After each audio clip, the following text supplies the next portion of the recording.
चित भी मेरी पट भी मेरी, सिक्का मेरे बाप का तो है ही। ये कहावत आपने सुनी तो होगी। और इसी कहावत का इस्तेमाल इस समय तरुण कांड में किया जा रहा है। जो लोग पीड़ित हैं, जिनका बेटा गया, उन्हीं के खिलाफ बयानबाजी हो रही है। दूसरे पक्ष के लोग एक होकर उस ही परिवार को और तरुण को बदनाम करने पे जुटे हुए हैं। सोचने वाली बात है, कितनी एकता है कि चाहे सही हो चाहे गलत हो, हमें अपनी बात सिद्ध करनी है और अपने आप को सही साबित करके दूसरों पर अपनी हुकूमत चलानी है और दूसरों को दबा कर रखना है। सही, यही ये रणनीति इस समय सायरा के परिवार की तरफ से और उनके जो समुदाय हैं उनकी तरफ से अपनाई जा रही है। उनके कुछ धर्म गुरु हैं, वो कह रहे हैं कि जिम का लड़का था, हट्टा खट्टा लड़का था, वो जिम के लोगों को लेकर आया था। लेकिन सबूत बता रहे हैं और लोगों के बयान बता रहे हैं कि ये सब कितना झूठ बोल रहे हैं। सबसे पहले बात कर लेते हैं कि तरुण छेड़ता था लड़कियों को।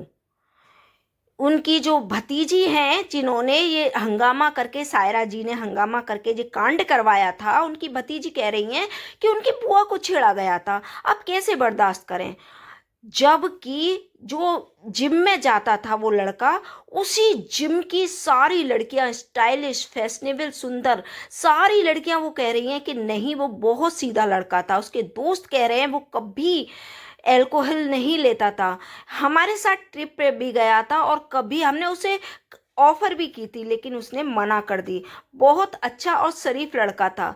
जिनकी लड़कियां खुद बयान दे रही हैं कि ये सब झूठा आरोप लगाया लगाया जा रहा है। वो कभी किसी को नहीं छेड़ता था और किसी लड़की के साथ बदतमीजी नहीं करता था। बहुत शांत और सिंपल स्वभाव का लड़का था।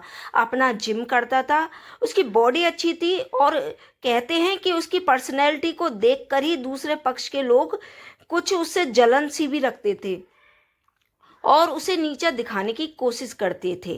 अब जो उनके धर्मगुरु या मौलाना या जो भी है, वो जो कह रहे हैं कि वो जिम से 10-15 लोगों को लेकर आया था, तो सीसीटीवी फुटेज दिखाई गई है जिसमें वो लड़का बाइक लेकर आ रहा है और बिल्कुल अकेला आ रहा है। गली में दूर दूर तक उसके पीछे कोई नहीं है। रात का समय था, होली का समय था और इसलिए इतनी भीड़ भाड़ भी नहीं थी। अगर उसके साथ कोई वो लड़कों को लेकर आता तो सीसीटीवी में तो सब दिख जाता। फिर क्यों उसको बदनाम करके केस को दूसरी दिशा में मोड़ने का प्रयास किया जा रहा है। अब इन लोगों की हरकतों का एक ही जवाब है, क्योंकि अगर दूसरा पक्ष झुकता रहेगा, उनकी सुनता रहेगा, तो ये लोग और चौड़े में हरकतें करेंगे और अपनी जो गलत हरकतें हैं उनको सही भी साबित करेंगे। तो इस समय एकजुट होकर हमें इसके खिलाफ आवाज़ उठानी है और तरुण को न्याय दिलाने की कोशिश करनी है पूरी अपनी तरफ से। पुलिस तो अपना काम कर रही है, गिरफ्तारियां भी हो रही हैं और सच्चाई तो निकल कर सामने आ ही जाएगी। ये वहीं तरुण की माँ और उसके घर वाले चाहते हैं कि उनका बेटा गया है तो योगी मॉडल की तरह एनकाउंटर होना चाहिए। अब भाई, एक माँ का बेटा इतना हट्टा कट्टा, भाई चाहे कैसा भी हो, चलो जवान बेटा गया है तो उस माँ के दिल से पूछो कि उसके पर क्या बीत रही होगी, और वो तो चाहेगी। और ये वाली बात सच है, योगी मॉडल परफेक्ट है। अगर कोई भी धर्म का कुछ भी करता है तो उसने जो योगी जी ने शुरुआत में ही जो एनकाउंटर करके उनको शांत किया था, वो रणनीति इतनी अच्छी है कि यूपी में आज क्राइम बहुत कम है। वरना यूपी टॉप पर था क्राइम के मामले में। तो जब तक सख्ती नहीं बरती जाएगी, इन लोगों पर कार्रवाई नहीं की जाएगी, बुलडोजर की बात हो रही है लेकिन कुछ नहीं हुआ, केवल छज्जा गिराया गया है और इसके अलावा कुछ नहीं हुआ। अगर यूपी में योगी मॉडल की तरह काम हुआ होता तो जो लोग दंगे में शामिल थे उन सबके घर तोड़ दिए जाते, लेकिन यहाँ ऐसा कुछ नहीं हुआ, अभी तक तो नहीं हुआ। एक बच्चा चला गया, एक परिवार का लाल चला गया। पूछिए उस बच्ची से, सोचिए जब वो बड़ी होगी कैसे होली खेल पाएगी, कि उसे याद रहेगा कि उसके एक गुब्बारे की वजह से उसके चाचा की जान चली गई। एक गुब्बारा, और वो भी मतलब उसमें से कितना कलर निकल के उसके ऊपर गया होगा। जो लोग रंगाई पुताई का काम करते हैं, इसी की खाते हैं, उसे उन लोगों को रंगों से इतनी एलर्जी हो गई क्योंकि वो दूसरे पक्ष के धर्म का मतलब त्योहार का रंग था, इसलिए उसमें उन्हें आपत्ति हुई। क्या कोई त्योहार भी ना मनाए हिंदुस्तान में रह के? अपने देश में रहकर हमें अपना त्योहार मनाने के लिए किसी से इजाजत लेनी पड़ेगी? अब पूरी बातों को सोचा जाए, समझा जाए और न्याय किया जाए उस बच्चे के साथ। मैं यही चाहती हूँ और हम सब भी यही चाहते हैं कि ऐसे लोगों के खिलाफ सख्त से सख्त कार्रवाई हो, ताकि आगे से फिर ऐसा करने से पहले 10 बार सोचें। क्योंकि ऐसा करके और ये अपनी औरतों को आगे कर देते हैं और एक ब्रह्मास्त्र चला देते हैं कि भाई छेड़ा गया, इनको छेड़ा गया। भाई इनको ही छेड़ा जाता है और किसी को नहीं छोड़ा जाता। एक तो कांड कर दो, अगर छेड़ा गया पुलिस में रिपोर्ट दर्ज कराते। पहले ये बातें क्यों नहीं उठी? उस बच्चे को उस मार कर जान से ख़त्म करके ये आप ये वाली बात कर रहे हैं कि उसको छेड़ा गया है? कितनी बात सच लगती है आपको इस बात की?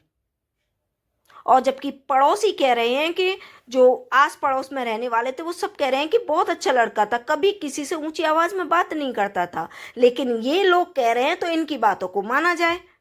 उस बच्चे को, मरे हुए को बदनाम किया, एक तो उसकी जान चली गई और बदनाम भी कर दो, ये बहुत अच्छी बात है।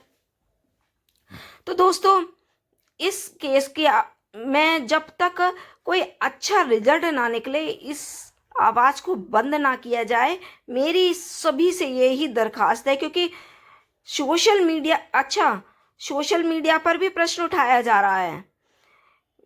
एक उनके जो मुस्लिम नेता थे वो कह रहे थे कि यूट्यूबर इन बातों को बढ़ाकर माहौल ख़राब करने की कोशिश कर रहे हैं। अच्छा, आप जो माहौल, क्या एक इंसान को ही ख़त्म कर दो वो कुछ नहीं है? उसके खिलाफ कुछ, अरे मामला अगर सोशल मीडिया पर नहीं आएगा तो क्या होगा? कुछ दिन बाद जेल में रह के सब वापस आ जाएंगे। नाबालिग है, निर्भया केस में देखा, 16 साल का जिसने सबसे ज़्यादा दरिंदगी की थी, उसी को नाबालिग के नाम पर छोड़ दिया गया। और अब जब वो दंगे फसाद कर रहा था, लड़ाई कर रहा था, उस लड़के को अगर गिरफ्तार कर लिया तो उसके घर वाले रो रो कर सोशल मीडिया पे कह रहे हैं कि नाबालिग है। अपने अपने 14-15 साल के बच्चों को छोड़ दो, कांड करें और फिर नाबालिग कह के उसे बाहर निकाल दो। ये बहुत अच्छा तरीका है और ये तरीका अब नहीं चलेगा। इसके खिलाफ सख्त से सख्त कार्रवाई होनी बहुत ज़रूरी है।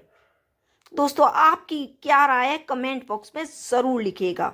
और इस मशाल को बुझने ना दिया जाए, और जब तक दोषियों को सही सजा ना दी जाए तब तक इस बात को आगे बढ़ाकर हमारा फर्ज है, इस बात को बढ़ाया जाए। और जब तक दोषियों को सजा ना मिले, इस आवाज़ को बुलंद रखा जाए। तो दोस्तों, अगली अपडेट में मैं मिलूंगी एक नई वीडियो के साथ। तब तक थैंक यू वेरी मच। और अगर चैनल पर नए हैं और आपको मेरी बात सही लगे तो सब्सक्राइब ज़रूर कर लेना चैनल को। धन्यवाद।